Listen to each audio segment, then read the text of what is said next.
Tak ahojte všetci, poďte objavovať so mnou môj 6. štát na zoznamu. A je to Rumunsko, konkrétne Transylvánia.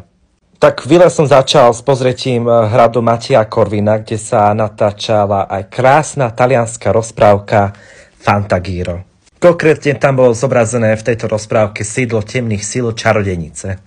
Hrad bol postavený v 14. storočí. Je to naozaj krásny hrad. Na fotkách, poviem vám pravdu, nevyzerá až tak krásne, ale tá realita je nádherná, tie veže veľmi zachovali, hej, hlavne. Dokonca tam môžete v niektorých vežičkách aj vidieť ešte také gule z čias tureckých pádov.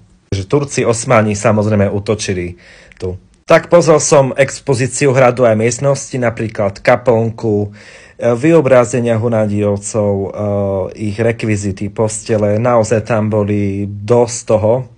Boli tam aj obrazy, keramika, výzbroje, meče, dalo sa ísť na vežičky. Mne sa páčilo to, že skoro, nie každá, ale skoro každá väža bola sprístupnená, alebo teda je sprístupnená, čo je naozaj super.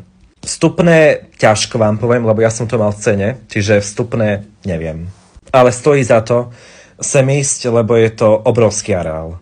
Ja viem, že možno pre niekoho ten hrad vyzerá z diaľky ako, že ho vlastne pozriete hneď, ale nie. Tu môžete vidieť mučiarne, ako čias rumunských vládcov mučili trestancov. Zamyslite sa nad tým, no.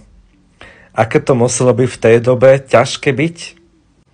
Potom sme sa presunuli do mesta rumunského Sibiu, ktoré vyzerá jak nejaké nemecké mestečko, pretože ho aj vybudovali v 12. storočí Rakúšania a Nemci.